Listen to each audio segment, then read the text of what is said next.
y'all. How are you doing? I'm great. Thank you so much for asking. It's me, Kim, and I'm back for another video. Well, first off, I think that this is going to be, if not the last, one of the last faceless videos because I am feeling so much better after my surgery. It's been almost 3 weeks. And so there was so much prep before the surgery, and then I had the surgery, and girl, those first 2 weeks were a mess. It was miserable, but I'm feeling so much better, so much stronger, and I finally left the house for the first time, for real, a couple of days ago. And I'm like, oh, this is not so bad. Now, we did have to come home after a couple of hours because, oh no, it's too much. It's too much. But just doing that was great. And I got my nails done today. I got a pedicure. I got my eyebrows waxed. I'm like, okay, we're back, but I'm still definitely healing. I am not 100%, but I'm good enough to sit down in front of a camera for sure. So thank y'all for being so patient. This is my second time recording this review, recap, analysis of Jerrod Carmichael's reality show, honestly, because my first review, recap, analysis was so scathing. I had so many choice words for Jerrod Carmichael as a creative and as a human, but that was after the first 2 episodes had been released. They are released every Friday on HBO, and of course, they then go up on HBO Max. And last Friday, they released the 3rd episode that I liked a lot more. I felt like it was much more vulnerable and grounded in a way that I could really hold on to. But I also decided to come back and revisit this show after engaging with the reviews from other critics and commentators that I really respect. And I go out of my way to do that, not because I think I'm going to immediately abandon my first instincts and go over to their side, but often alternative views and perspectives help me round out my thinking and help me unlock little clues or keys that I just reflexively missed. And that is what happened here. Now, I do still have some choice words for Jerrod Carmichael, especially about those first couple episodes. But I definitely feel like I can offer a more thoughtful, generous reading now that I've had an opportunity to take a step back and sit with my thoughts. I've watched the first 2 episodes 3 times now and the 3rd episode twice. And I think I get what he's trying to do, for better or for worse. So let's jump into it.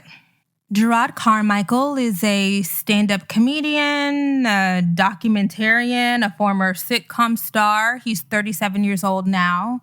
A couple of years ago, he released this stand-up special called Nathaniel, where he talked about coming out as gay and the consequences that had had in his life and within his family.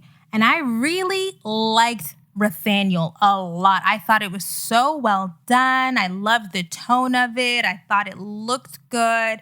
It made me deeply empathize with Jerrod. And I felt like this was a new take, for me at least, on the Black gay male experience. And it just really felt like he was providing a critical intervention into the literature.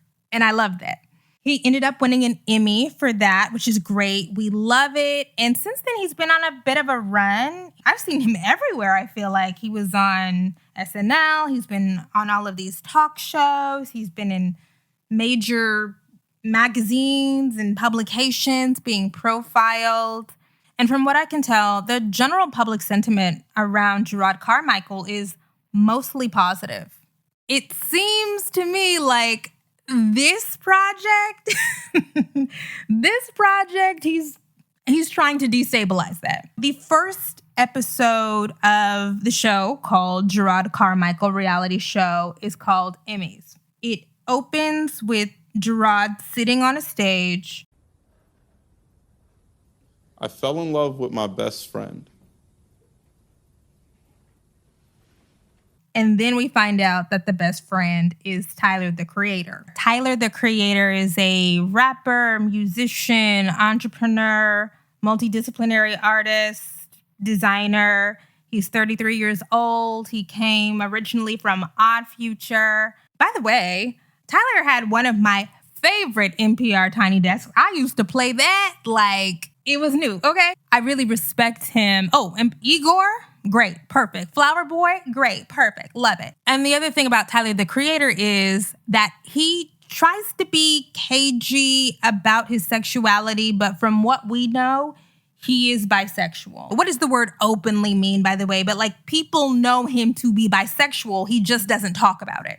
Tyler and Jerrod have been friends for years. In fact, in the show, we see a flashback to an interview that Tyler commissioned Jerrod to give him for the release of his album Flower Boy in 2017. They're best friends, the relationship goes back, it's deep, and Jerrod is now sitting on stage in the opening of his brand new reality show telling us that he has fallen in love with Tyler. Right after he says that in the show, we get flashes of Tyler in these really, honestly, almost uncomfortably serious looking scenes. And they're uncomfortable because of the intimacy that's implied.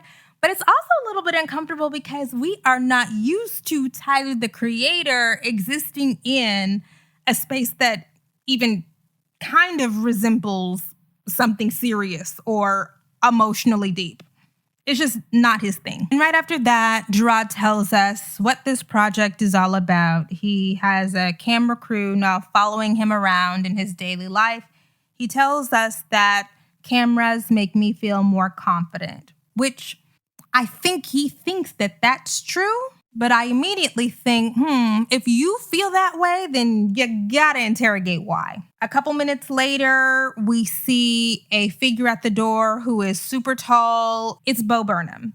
Bo Burnham and Jerrod Carmichael are also best friends.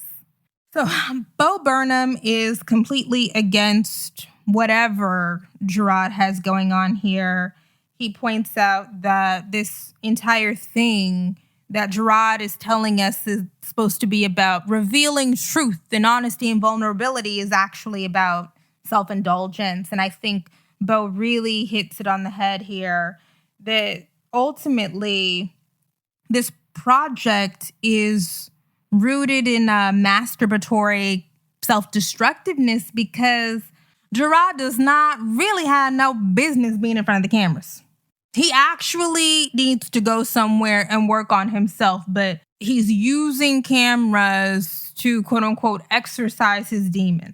What I feel like Bo is trying to get at is this documentary project feels like much more of an exploration of power than truth. It's about the power of the cameras, the power of the gaze, the power of voyeurism, the power of exhibitionism, the power of celebrity, and the ways that people in Jerrod's orbit and Jerrod himself contend with all of that power. And Jerrod being at the center means that he has the ability to exercise more control, more power, more authority than anybody else. And he's probably not in a great position to do that in a healthy way right now. The honesty that you feel like cameras evoke is a fake honesty. It's a tenuous honesty because cameras change the context. I mean, this is what we're all dealing with in the social media age.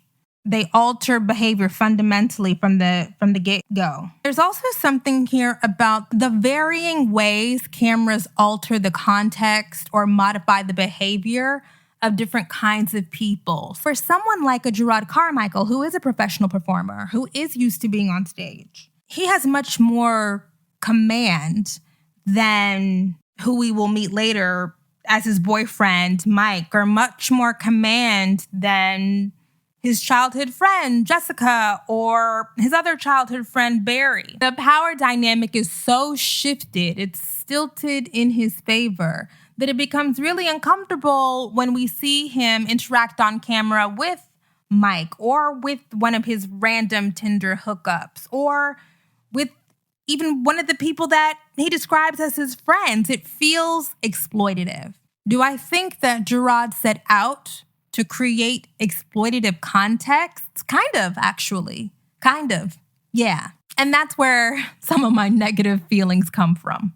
We're also introduced in episode 1 to his childhood friend, Jessica. Jessica is a Southern Black woman with curly hair.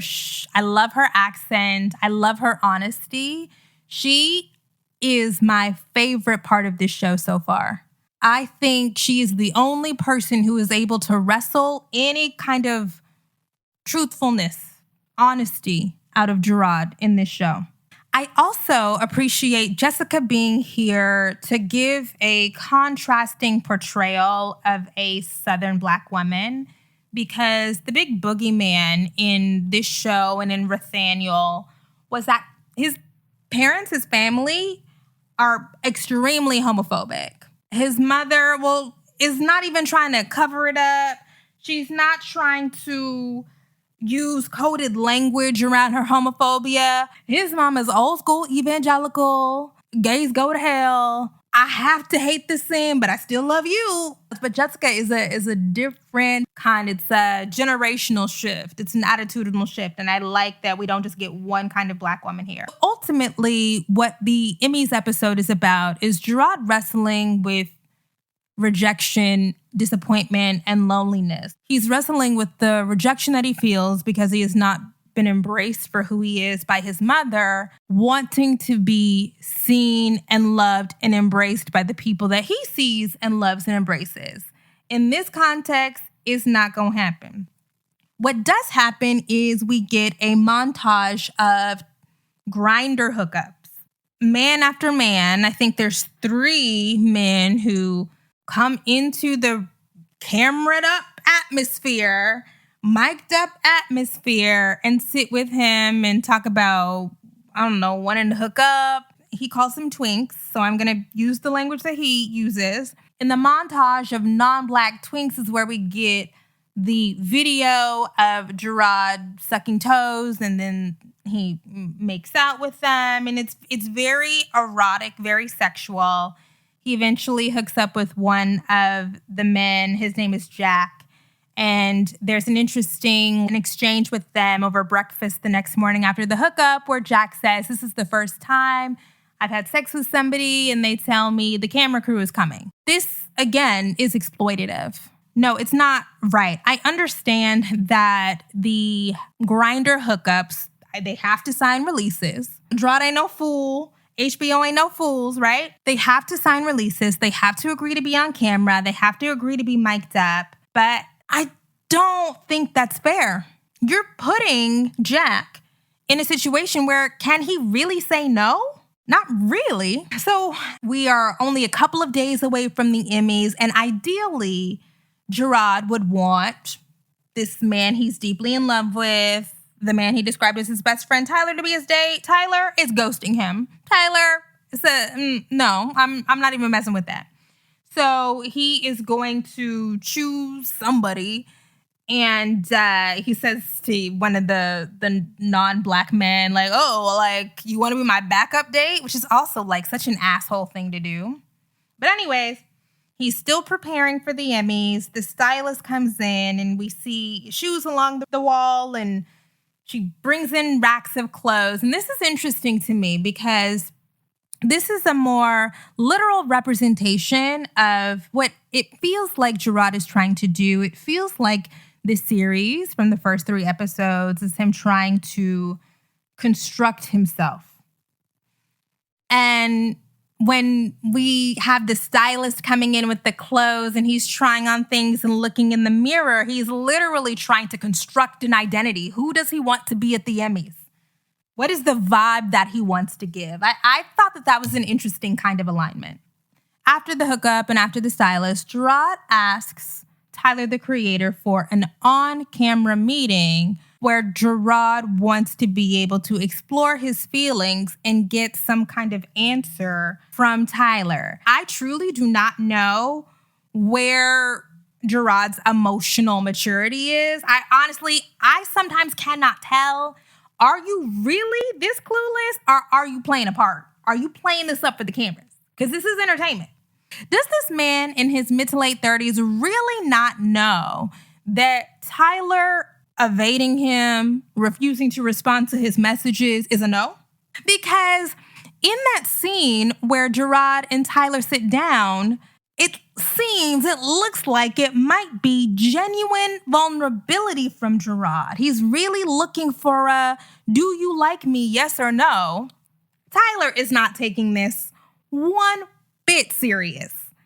He's making faces at the cameras. He's doing one-liners. Basically, Tyler said, in addition to being an award-winning musician, I am also an incredible actor and stand-up comedian. Oh, you thought there was only one comedian in this room. It's two, because he made me laugh so many times in a scene that I don't believe is scripted, but that is supposed to be the emotional core, the emotional center, and he was doing it on purpose. And we see who the real performer is. Sorry, Jerrod.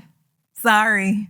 Tyler really stole the show there. And Tyler stole the show with his one-liners and asking for food and stuff, while also saying some really honest stuff. What would have been the ideal response? I don't know. Talk about it the next day. Call me, like look at me and bring it up and fucking move on and go to Bruno's time and say that. I don't know.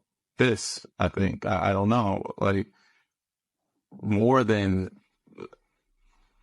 you can feel yourself like not answering. Like, I don't know what you want me to answer.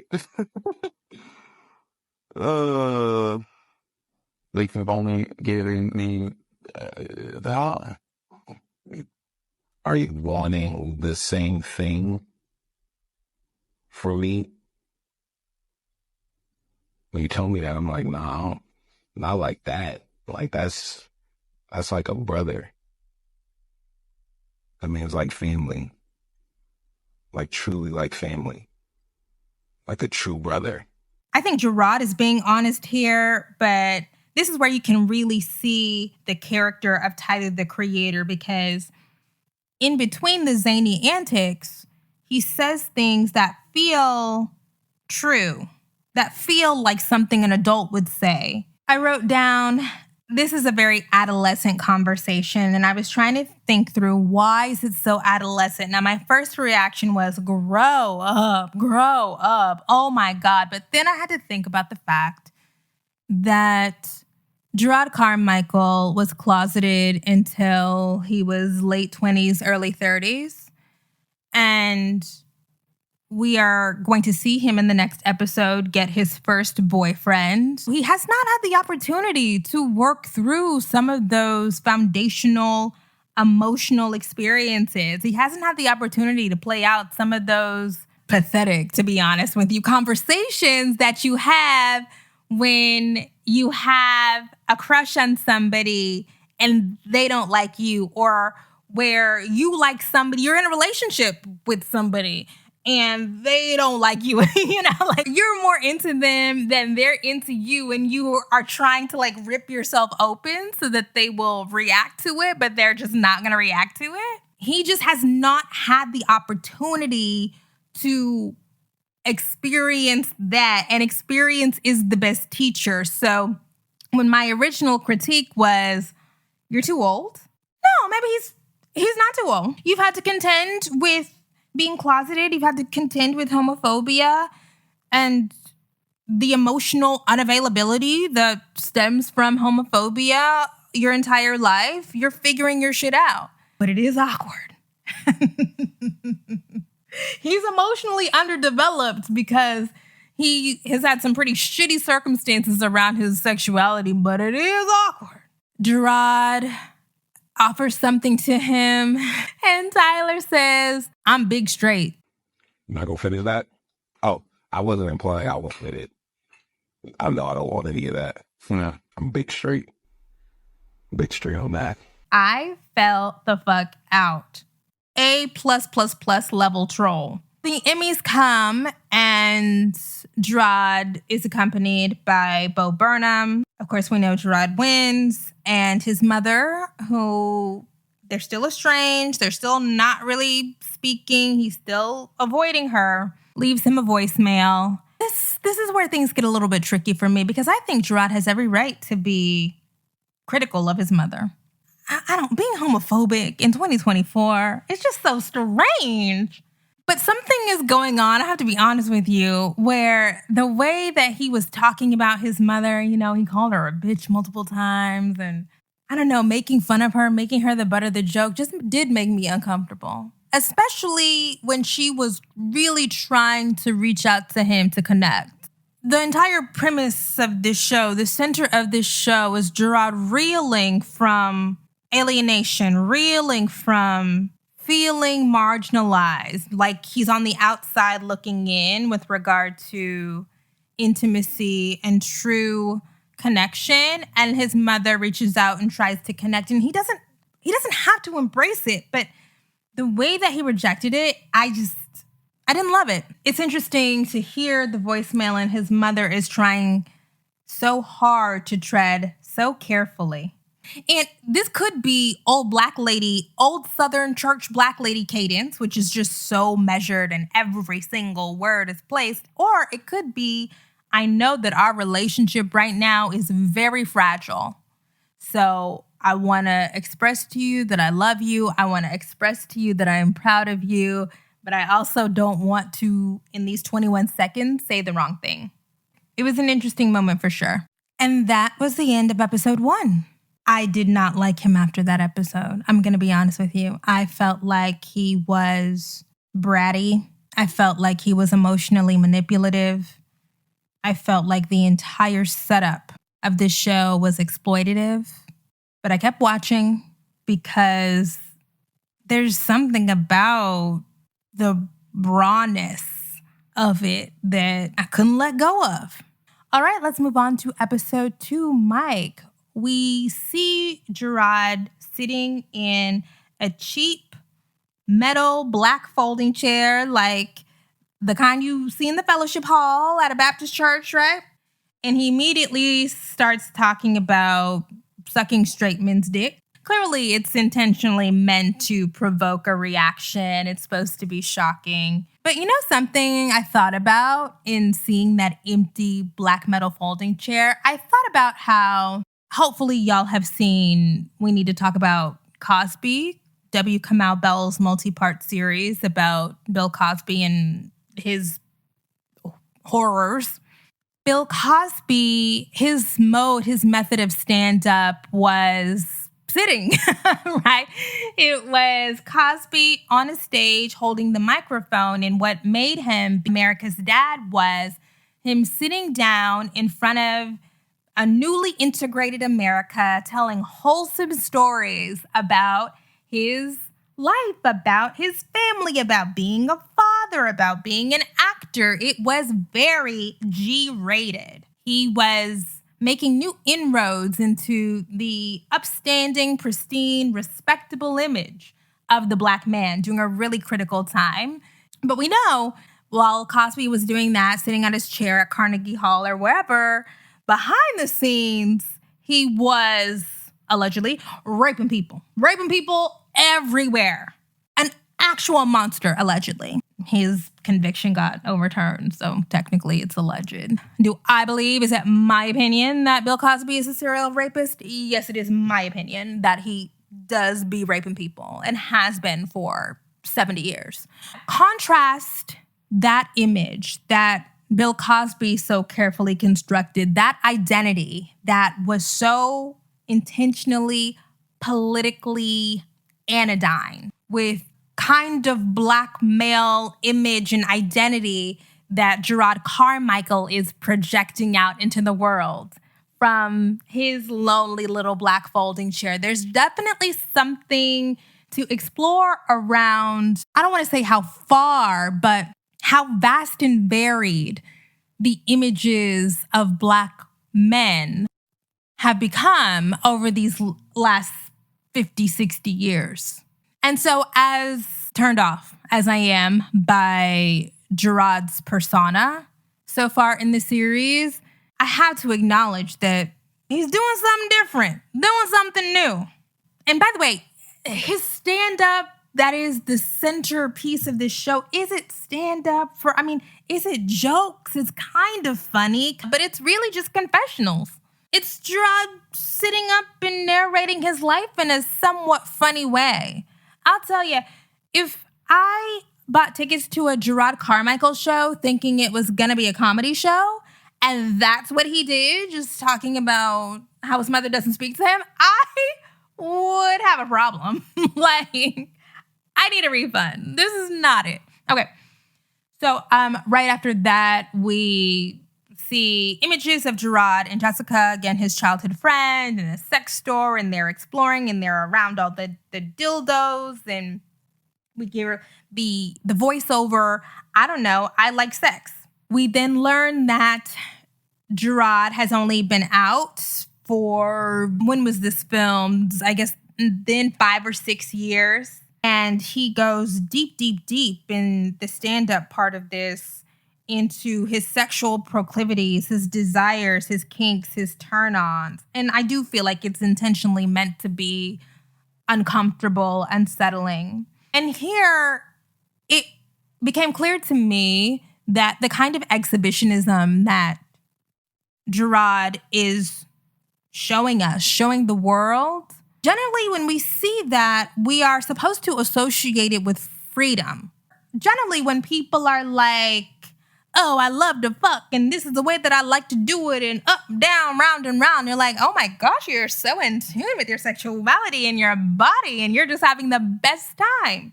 Here, it doesn't feel like it's an expression of freedom. That is not what I get from Jerrod. When we talk about what sexual liberation actually is and what people think it is, or actual sexual liberation versus the performance of sexual liberation. And when I talk about it, as I have done for many years, this is the performance of sexual liberation. I do not think Jerrod, because he feels comfortable talking about sucking and fucking and lube and dildos, that he is more liberated than the average evangelical Christian woman. He seems to be very caged. So we move on from the sex store romps and the porn watching with Jerrod and Jessica to a new character entering, and the new character is Mike. And Mike is Jerrod's long-term friend who becomes his boyfriend. And Mike is literally romanticized. He gets the soft focus lens on him and the floaty music, and they're riding bikes in California or New York, I'm not sure. Oh, I think it is California. And we see these scenarios, these montages of Mike and Jerrod falling in love. And Jerrod reveals that this is his first boyfriend. He loves Mike. He is in a place with Mike that he has never been with ever before. And that is a big deal. We see them together for 2 months. Things are great, right? The peak of the honeymoon period after 2 months. And we see them again at 5 months. We literally see on camera Jerrod cheat. Now, again, this is why I did not like Jerrod at all, because he was doing this knowing that he had commissioned cameras to follow his every move, and that the entire HBO viewing audience was going to see it. I think that is so cruel. I don't think that cheating has to be the end of the world. It is despicable to cheat in this kind of way. Inexcusable. Because not only does he cheat on camera, we see him get on stage and narrate the cheating in real time. Back to the points that Bo Burnham brought up in that first episode, it is so self-indulgent. I don't even care if Jerrod has respect for himself, you know. People are like, have some self-respect. I don't give a fuck if you respect yourself. If you want to select yourself out, do it, even though being a slut does not mean you don't have self-respect. But, you know, there is some stuff about the race play stuff in there where it's like, look, y'all want to do race play? Y'all do that. Having someone else be so emotionally invested and present and visible. And then doing that in all of the setups where, he's cheating and he's talking about the cheating. And then, his tour opener is talking about the cheating. The comedy, the show is more important than protecting this person that you say that you love. And that's not a new thing. Artists, performers, entertainers have been doing that since the beginning of time, but it is still a nasty thing to do. We might be able to say that the cheating in such an overt way and the discussing it on stage is a demonstration of Jerrod's self-loathing. He hates himself so much. He feels so much shame that he is intentionally doing things that he knows are going to bring harm, shame, scorn, pain. And yes, real people do that. It's hard for me to get past that. He says something important here. Being honest is cool until you have a reason to lie. I think we've all encountered that in whatever kind of relationship, friendships, family relationships, romantic relationship. Yeah. The real measure and mark of how exploitative this situation is how much trauma he had the potential to create for Mike. Because Mike, one, as we've mentioned before, has less power. He does seem to be approaching this in a really sincere way. He is honest and open. He's allowed himself to be viewed by the world in a way that he wouldn't normally be viewed. He is a graduate student at the Iowa Writers Workshop. And what did he get for all that vulnerability? Public humiliation in front of millions of people. That is so sick to me. Then Jerrod cheats again and narrates it again. Mike, baby, why are you in this relationship? What's going on with Mike? Immediately when I saw that scene where Mike and Jerrod are sitting in bed and Mike is like, I just don't like being cheated on. I said, oh, you are way too soft. He ain't learned no lessons. He's not even expressing remorse. Mike is more emotional about it than the actual cheater. No. They decide to keep on with the relationship. There's a really uncomfortable, to me at least, scene where they decide to move forward and they're sitting in the park and, I don't know, Jerrod makes this joke about Mike Chris Browning him. I did not like that at all. That Chris Brown joke was like, oh, that's why you and Tyler, the Creator, are friends. That's something that Tyler, the Creator, would say for sure. And then we get to Jerrod finally acknowledging in the middle of the episode that he might have a sex addiction and that he is using sex for things other than sexual gratification. We have another montage, and this montage is therapist. So he's going from therapist to therapist to therapist. I did write down one quote from a therapist that I believe appeared off camera, and they said, all compulsive sexuality is shame. I thought that was really interesting. And it makes sense that Jerrod would include that little snippet because Jerrod clearly is grappling with so much shame from the past and from the present. He tells the therapist that he's been out for 5-6 years, but in that time he has had over 1,000 sexual partners, and he says 1,000 is a low ball. Oh, okay. That's a lot of fucking people. That's a lot.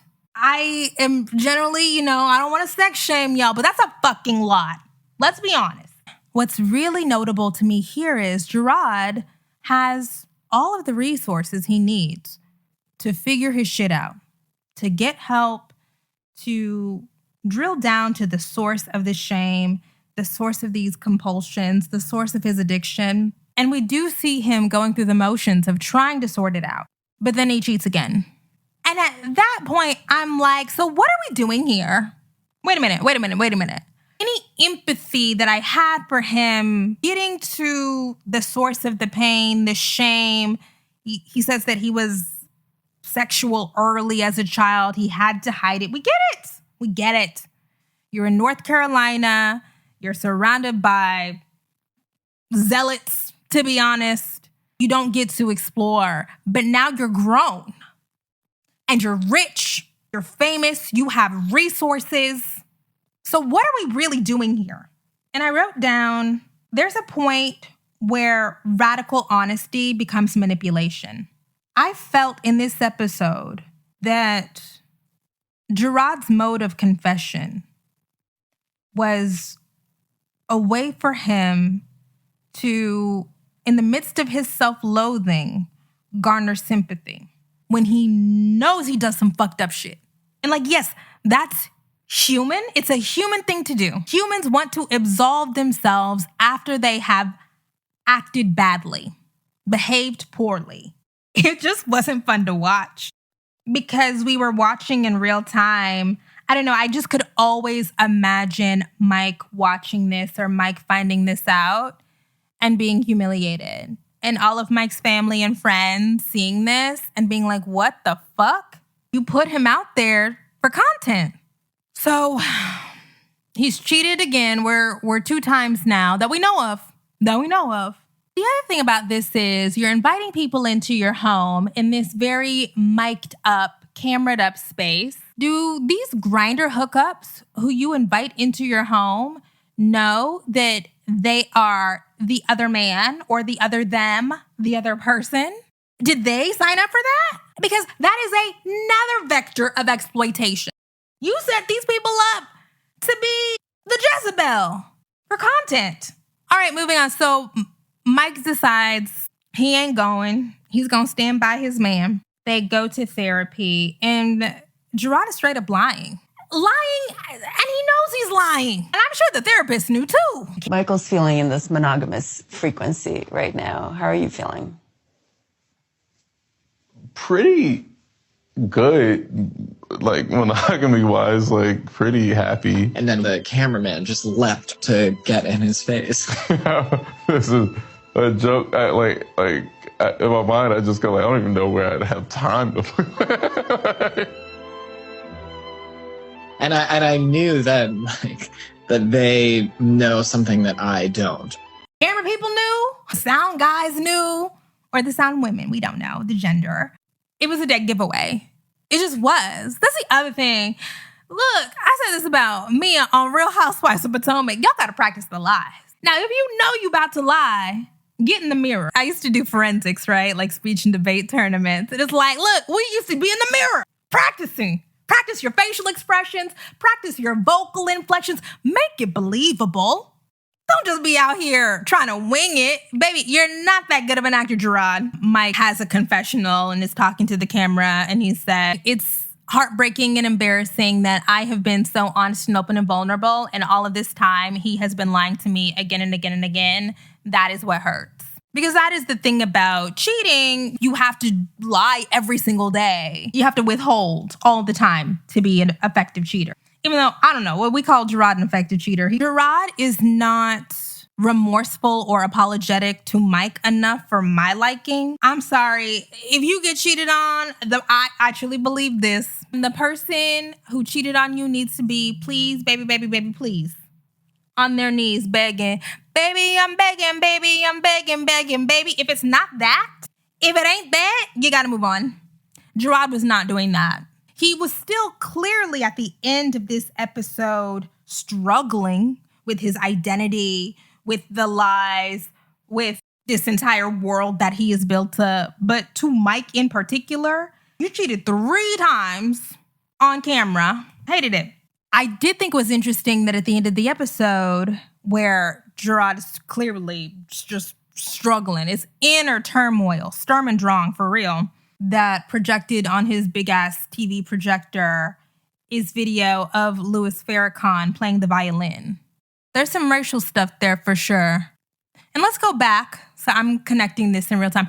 Let's go back to the race play stuff and all of the racial jokes that Jerrod is making. Because race play is one thing. People have their kinks, even though, not for me, okay? But there are a couple of different jokes that Jerrod makes on stage and with Mike about race that might indicate to me that the struggle, the self-loathing, the inner turmoil that Jerrod is wrestling with is not just around his sexuality, it's also with the race. joking that his super smart, highly literate writer boyfriend bringing him books is like the slave master teaching a slave to read. Do we read that stuff superficially as edgelord humor? Because again, this is Tyler the Creator's best friend. Or is he, gay black man from North Carolina, telegraphing deeper things about grappling with race and grappling with sexuality and grappling with gender and grappling all three of these things at the same time? The instability he feels, like none of those things are stable for him. And then we get Louis Farrakhan. Oh, and by the way, I didn't mention Louis Farrakhan is the head of the NOI, the Nation of Islam, which is a black nationalist religious movement, religious sect, pro-black separatism, not legal segregation. That's something different. So maybe I'm not making it up. Because why would he choose to juxtapose his image, the forlorn, self-flagellating, sex addict, black gay man? Why would you juxtapose that with Louis Farrakhan giving a violin concert in a tux on a stage? I'll have to come back to it. Oh, and as I mentioned, we'll come back and talk about episodes 3 and 4. I get the appeal of a messy, uncomfortable, jarring depiction of humanity in as raw of a way as we can honestly get it, right? Like, it's not going to be real raw because it's still TV. It still has to be entertaining. I kept thinking, though, does humanity have to be this shitty? This intentionally awful? This mean-spirited? I think humanity has to be layered and nuanced and complex, and we're all cracked vessels, as Cornel West would say. But the thing that animates me, what keeps me going, is I don't think most people want to be bad people. I don't think most people are going throughout their days intentionally making choices that they know are going to cause enormous fallout and trauma. It seems like in these 2 episodes, Jerrod does that. It's hard for me to empathize with that. To me, that's like the worst of humanity. And I can have empathy for anybody, truly. But here, he really tested the limits. And I have to say, Jerrod is a really smart person, a good creative. So that might be the aim. If the aim was an understanding that just by default, viewers are primed to side with the protagonist. They're primed to side with the rich, famous celebrity. Are we as viewers going to be able to resist our socialization when we watch this show? He's pushing the boundaries for sure. Anyways, these are just things to think about. What would I give these first 2 episodes? I honestly would give them a B. I'm going to give it a B+ for these first 2 episodes. Jerrod right now is an anti-hero. Okay, it's me. Hi, I'm the problem. It's me. That's Jerrod Carmichael right now. I truly am not sure whether or not that is just a byproduct of a complete lack of self-awareness. But after episode 3, I'm thinking, okay, maybe he is a little bit more, but we can't talk about that yet. But it was still compelling. And I appreciate, at the very least, his willingness to have himself out here looking crazy, despite the fact that him having himself out here looking crazy has many other people out there looking crazy. Shout out to Jessica. We'll see more of her next time.